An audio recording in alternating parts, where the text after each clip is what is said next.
Welcome back to the final episode of Kat and Steve chatting about relationships as fiancés. Don't worry, we will be back next month and every month after that. But this is our last episode as fiancés because in 13 short days, we're getting married. We were meant to get married in 2020, and then we kind of, sort of mainly led by me, were like, meh, let's not bother. Well, no, we got wiped by COVID. We got wiped by COVID, but then after that, I was like, we don't need to get married. We're all good. Yep.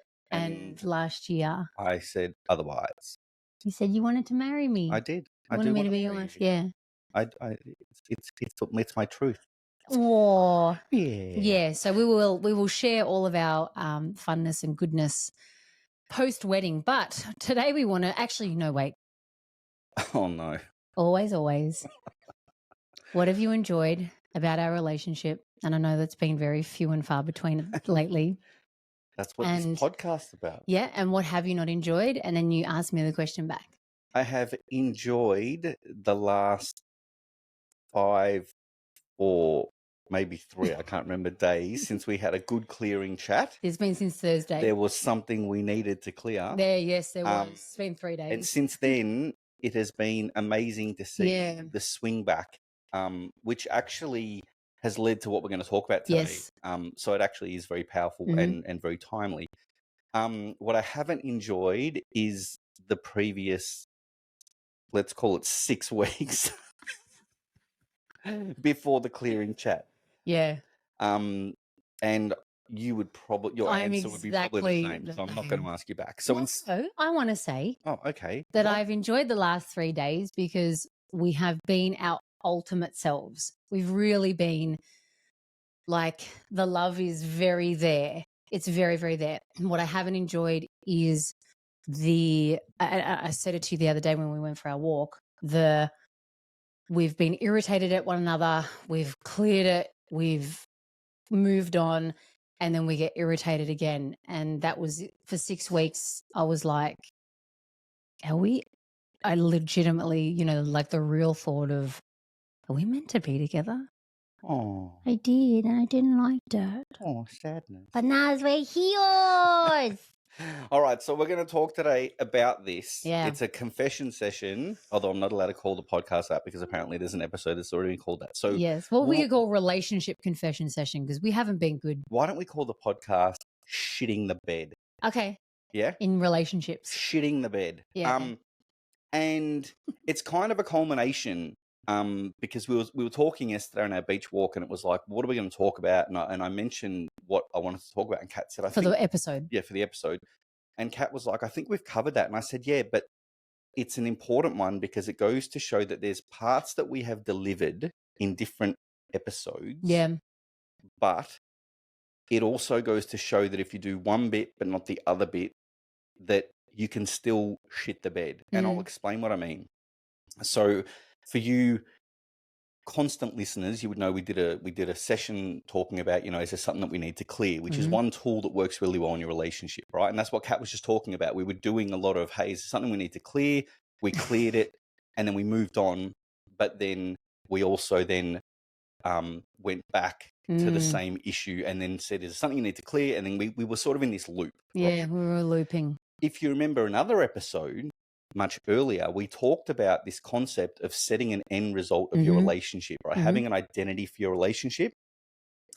And I think in looking back at the last 6 weeks, and look, it's not like there were, the things that were going on between us weren't actually about us. It was about external stuff that we were allowing to affect us. It always is. Of course it always fucking is. It is. It can be. Like, we're good. It can be the pressure of an island. It can be the pressure of, sorting out a wedding with 100 people. Yes. It can be, the fact that school holidays now lives with me full time.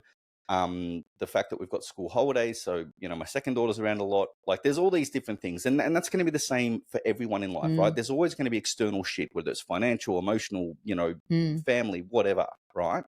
That's going on. So, so we were using some of the tools, but we weren't connecting them together because that second bit about the ultimate version of your relationship, what we were doing was we were clearing, Yes. but then not Coming sticking to really the back end to our result. heart. Yeah. Yeah. We were like, Right. fine, cleared, cool. What do you want for dinner? But then literally going on, not acting in the end result of what we had chosen our relationship to be, which is fun, light, love, connected, all that sort of shit, right? So the other thing also that I wanted to share is, and why we're sharing it, and I don't generally like to be vulnerable No, you because don't. it definitely, Well, your ego doesn't. my ego Your doesn't. persona doesn't. Yeah. It's just not how I'm built. Kat's quite happy to, talk about how she'll shit in a dog bag in the back of her car I if actually haven't necessary. talked about that on the podcast. There you go. Oh my God. That was one thing that I fucking haven't shared. Anyway, don't worry about that. Asterisks. You called this podcast shitting the bed, shitting the fucking backseat of your shit in car a in dog a bag. dog toilet bag because you can't make it to the toilet. That happened. Yes. That So happened. Kat would happily share that, but apparently hasn't. Whereas I normally wouldn't. But what I wanted to share was vulnerably is that, yes, we come on here once a month. Yes, we know the work. Yes, you're very well known in this field, but we, are also human and we shit the bed, Yep. right? We had all the tools at our disposal. We weren't using them to the best of our ability. And No. so the relationship was struggling. Yeah. And I guess for me, the important thing I wanted to share with everyone today through our own experience is the fact that, like, don't quit. Like, if you use one of these tools and you walk up to your partner and you're like, is there something we need to clear? And then your relationship is still shit. You don't go, oh, well, I tried it and it didn't fucking work. I mean, that's the equivalent of like eating a lettuce for 3 days and then going, oh, I haven't lost all this weight, so I'll just stop. Right. And this is why I talk about in my Zero Fucks program, having a Mary Poppins bag of tools, because if you've seen Mary Poppins before, she literally reaches into her bag and she pulls out anything.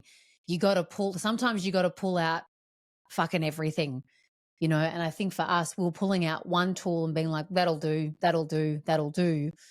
And it definitely didn't do.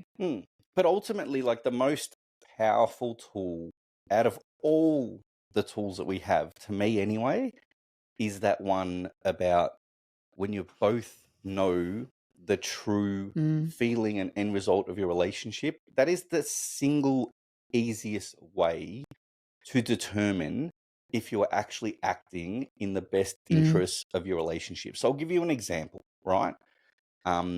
Because we often talk about this concept of the ego versus truth, right? So we had this one night, and on this particular night, for whatever reason, I was snoring, right? Doesn't happen often. If you're not watching the video, there was an eye roll there from Steve, knowing that it does happen often.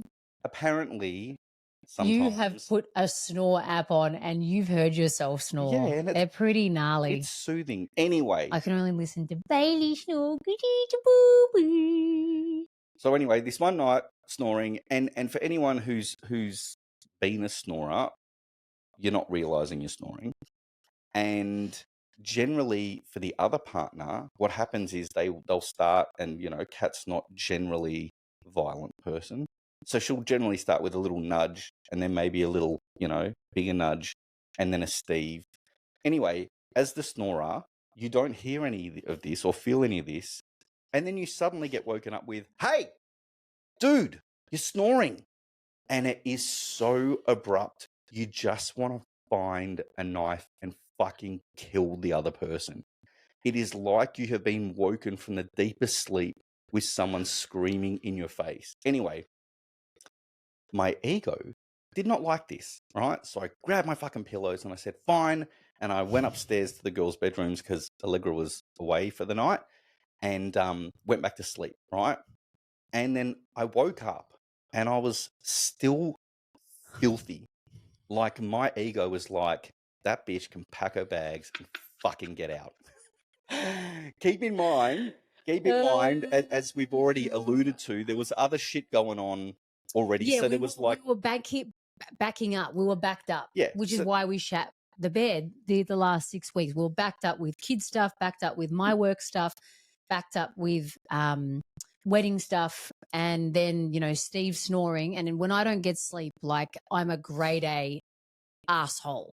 Yep. Asshole.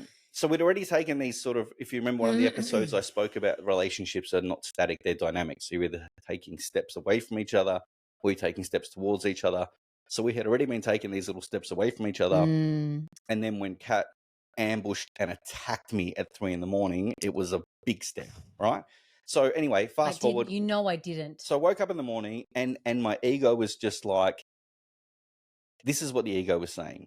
Fuck her. I'm not going down there. I'm going to ice her this morning. I'm going to, like all these things that happen in a matter of seconds. And that was the moment I said, hang on a minute. What is the end result of our relationship? Like, my ego had all these conditions. It will only re-engage with her if she apologizes for waking me up abruptly, if she comes up and gives me a cuddle, if she comes and gives me a smile, right? Now, Kat's probably downstairs and her ego's like, if he doesn't come back here and fucking apologize or hug me or whatever, then I'm going to... No, my ego was like, cool, he's going to be pissed off. He's going to be in a bad mood. You know what, mate? I don't fucking need you. I'm going to take my dogs and I'm going to live on a farm in a castle all by myself. Fuck you. And I don't even care. P.S. I got the whole king size bed to myself and I'm sleeping on your side with both the dogs next to me. And that's all I need. That's what was going through my head. I didn't even want to reconnect because I knew my ego assumed he'd be filthy. So I'm like, I see your filth and I'm going to fucking leave anyway. So now handing over to the viewers, you have one person upstairs with my mindset, another one downstairs with her mindset. How likely is it that these two individuals are going to come together and share a good morning kiss? Unfucking likely, right? So someone had to be the bigger person, and that was always going to be me. I was still asleep, you fucking numbnuts. So what I did was I calmed myself and I said, what is the end result of our relationship? And my ego said, this has to happen. And my heart said, none of that needs to happen. You could literally go downstairs right now, jump back into bed while she's asleep, and just give her a cuddle. Because the truth is that none of those other things had to happen for us to reconnect. All I had to do was to just think about me, not about her. Right? And this is the thing. It's about how you show up to your relationship, not about how the other person does. If you keep showing up in your higher self with your true end result in mind, the rest takes care of itself. Yeah. And if it doesn't, well, we've talked about It's that still also, taking care of itself, right? because, it's showing you the way out. Your only job is you. That is it. And if you can keep showing up in the best version, then you know that you've done all you can. Now, that relationship might work, it might not work, it might succeed, it might fail. It doesn't matter. What you know is that you did everything you could. So I went downstairs with my 3 pillows, jumped into bed. Kat woke up and she's in my arms. Yeah, but Kat woke up and was like, oh, he's being nice to me. I was preparing because I had woken up, gone to the toilet and been like, oh, I still get the bed to myself, and went back to sleep. But I was like, okay, cool. Today's going to be a fucking fun day, isn't it? Just preparing, right? And so then when I go back to sleep and then I feel you climb in and hug me and hold me in your arms, I was like, oh, yes. We're good. And then from there, we had the chat, which is the clearing chat. And then from there, we I remember on that talk, I talked to you about this stretch goal, right? No, well, what actually happened before the stretch goal? So the Thursday, I had my kinesiology session. Then Steve and I went for an afternoon walk, but it was the night before. Remember when Mia was talking about, I can't remember what she was talking about. And I pulled her. She was talking about sharing with her sister. You and her were talking about it. And I was pulling Mia up because she bitches about Ali not sharing. And I called her out and said, you don't do it either. And I was giving her the truth and I was being frank with her. And then my ego came in. And I was like, and that's why I'm fucking leaving you all, but I said it jokingly, but I still said it. And even though, and I said it, and I was like, why did you have to do that? Because now it's another thing that Stephen, that's going to hurt Steve. So I said it to like obviously protect myself in some egoic way. That's going to land on Steve. That's going to land on Mia. And even though it was said with a joke, I still said it, right? And I remember you said you Yeah, did fucking, and then I you said did that awesome was until then. yeah, I said that was everything Kat just said was absolutely spot on Yeah, until she delivered that last yeah, line. That was a fail. yeah. And then from there, Kat had to go out. And then the next morning we went for a walk and I said, hey, I want to add a stretch goal to our relationship. Mm, And the stretch goal is that once again, we've given you these tools to understand what the ego is. We've given you these tools to talk about, how to clear it, et cetera, et cetera. Now, one of the things that we've said in a previous podcast is that when you have these thoughts, if you can separate them from yourself and refer to them as egoic thoughts, yeah, that's great, that's great. right? That's Yeah, observation. That's you saying, I'm not pissed at you.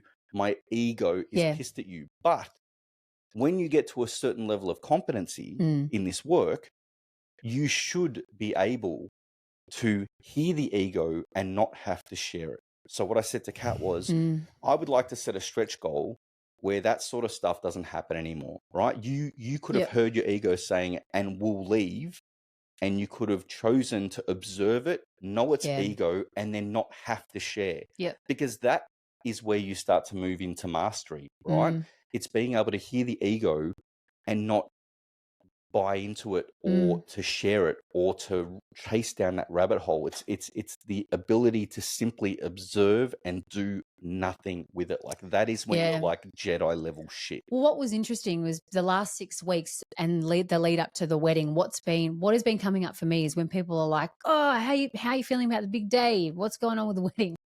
My internal response is to tell them to go fuck themselves, right? Like I've been angry about it. And so I haven't known what was underneath that, but I've been watching my response to it and not wanting to respond when someone asks me about the wedding. I'm like, this is interesting. So, like we've said, the last 6 weeks between us hasn't been smooth sailing. So that Wednesday night when I was telling me, some home truths, but then I ended it with like, and now I'm going to leave you all. Then I had my kinesiology session the next day, which was really beautiful timing because I brought this up. I brought up like this anger, this frustration that I have. And what's been coming up for me in the lead up to the wedding is my ego feels like I'm about to get trapped. My ego feels like I'm about to get trapped through getting married and that I won't be able to escape and that I'm going to get hurt. And it's all my wounded stories, right? And so the wedding is the stimulus and my ego is responding to a beautiful day, might that be, marrying someone so freaking awesome, becoming a legitimate family, like legal family with Steve and the girls. And so many of my friends and family are super excited in Steve's. Yet here I am, my ego is like, this is a threat. We're about to be threatened here. And so when I went to my kinesiology session, we cleared so much of the stuff around my heart. And then we went for that walk. And this stretch goal, it does, it's time. It's time for our next layer of really dialing in and fine tuning ego work, truth work. And because I love where we're at right now. And we can, I know that life happens, right? And I know that life can shit on you and all those types of things. But like I have enjoyed the last 3 days so much. Like I mean, I fucking bawled my eyes out in the car, like listening to that song, thinking about you never being there, like you passing and never you being there. And literally I cried like a child. Mm. I cried like a child. I'm like, that's actually how much I love you. Oh, it makes me want to cry now. Oh no. I like when you cry. Like that's how much I love you. That's the level of love that's in there. But that's the level of love I'm afraid to let in because ego says we can't get hurt again, Mm. So And yeah, we've been through a lot. yeah, And I think the main point, like really summing this Mm, episode up is like we know our shit, right? mm. We've studied it, we've learnt it, we've taught it, We live it. we We live it we do live it. It's not daily, just knowing it. and We we still we fuck it up. know that some of you guys don't know this work as well, and we still shit the bed, Mm. right? It is unbelievably tough work. The ego is a never Ugh. ending bastard Mm, that will always be playing its games. mm. And we just wanted to share that if you've tried some of our stuff, then and it hasn't worked, or you felt your relationship, went well and now hasn't, it's what's the word for going backwards? Going backwards. That's what Yeah, I would have there's said. another one. It'll Oh, shit me now. regressed. Regressed. Thank you. Hey. If your relationship's regressed, the point we're trying to make here is don't give up. Mm, You reconnect to the tools, you reconnect to the end result, mm, you observe yourself and your ego, and you go again, right? Quitters don't quit, right? Winners do what losers won't. I mm. can give you all these motivational little Quitters don't quit. whoops, the other way around. Winners don't quit. Winners don't quit. Winners do what losers won't, right? So it's really about sharing with you guys, like, don't Mm, give up on it. Yeah. And I know that there's some of you out there who, the work and your partner doesn't. Don't give up on it. Share, show mm, up the way you want to show up. mm, And you can turn, most situations around as long as the intention is there that you want to have the end result that you've both agreed to. You'll find a way, mm. but you just got to keep at it constantly. Yeah, it's a forever dance, forever dance. And the last 6 weeks, you were doing the cha-cha, I was doing the waltz, and then I was like, okay, I'll do the cha-cha, and you're like, no, I'm doing lyrical, and I'm like, fuck, all right, I'll do lyrical, and then he's like, no, I'm doing hip hop. I'm like, I'll do hip hop, and then we're just constantly fucking not in rhythm until we found our rhythm. Yeah. And really, the ultimate tool we used was, fuck, man, what is this really about? What is our relationship? What is the foundation built on? And let's get the fuck back into that. Yeah. Always go back to basics. The basics of, and I always say, and this is the trick that I do with myself, is I go back to when I first started the relationship. What would I do in that first part? Yeah. I'd walk up and I'd kiss her when I saw her instead of just see ya, right? So it's Yeah. like, even though you're about to walk out the door, now I'm like, hang on a minute, I have to go give Kat a kiss. Sometimes I don't want to or feel like I need to, but it's like, dude, if you just do these little Mm, things, it keeps the relationship where it should be, yeah. right? Or as close as it can to it. Correct. Yeah, Yeah. like things, there's always going to be the reality of the Yeah. fact that after 7 years, things aren't new, they're not Yeah. exciting. You might be in a phase of your life that's not as good as it was then, but you can do your best, right? Mm. I see the relationship no different to, I guess, your physical body. Like, which has been my, obviously a big focus of mine Yeah. for the last 18 months. That's why you're so buff, That's why I'm so, but I have learnt, very painfully over the years, like if you go to gym every day and you keep training, some days you won't want to, some days you will, but you'll see a result. If you stop training, you'll also see a result, Yeah. right? Yeah. Very, very What result quickly. do you want? If you That's it. stop putting Yeah. in What the result do effort, you want?